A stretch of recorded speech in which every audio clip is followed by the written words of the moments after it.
আসামে যুদ্ধ বিমানে জরুরি অবতরণ প্রধানমন্ত্রীর। ঐতিহাসিক মুহূর্তে সাক্ষী থাকল গোটা উত্তর পূর্ব ভারত।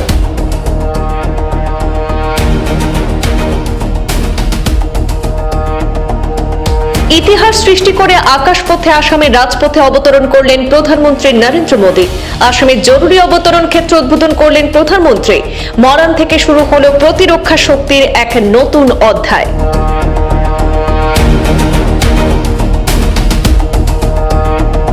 মরানের জাতীয় সড়কে নির্মিত ইমার্জেন্সি ল্যান্ডিং ফিল্ড সংলগ্ন স্থান থেকে প্রধানমন্ত্রী প্রায় আধ ঘন্টা ধরে ভারতীয় বায়ুসেনার এয়ার শো উপভোগ করেন।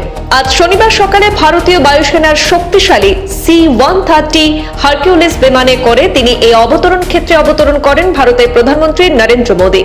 আসাম তথা সমগ্র উত্তর পূর্ব ভারতের ইতিহাসে এই প্রথম জাতীয় সড়কে তৈরি হলো এমন বিশেষ সামরিক সুবিধা। প্রধানমন্ত্রী পৌঁছানোর পরেই মরানের আকাশে শুরু হয় বায়ুসেনার মনোমুগ্ধকর এয়ার শো। একের পর এক যুদ্ধ বিমান আকাশে কৌশল প্রদর্শন করে তুলে ধরে ভারতের সামরিক সক্ষমতা। আকাশে উড়ে বেড়ায় সুখোই, রাফাল, তেজাস এবং হারকিউলিস সহ মোট 16টি যুদ্ধ বিমান।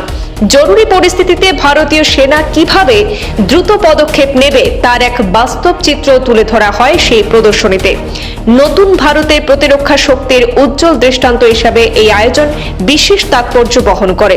অনুষ্ঠানে প্রধানমন্ত্রীর সঙ্গে উপস্থিত ছিলেন রাজ্যের মুখ্যমন্ত্রী ডক্টর হিমন্ত বিশ্ব শর্মা, কেন্দ্রীয় মন্ত্রী সর্বানন্দ সোনোয়াল সহ একাধিক বিশিষ্ট ব্যক্তিরা।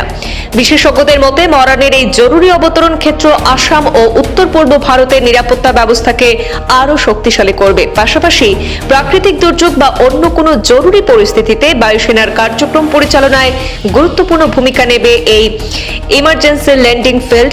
উদ্বোধনী অনুষ্ঠানে প্রধানমন্ত্রী কৌশলগত বার্তা দেন শত্রু দেশগুলির উদ্দেশ্যেও।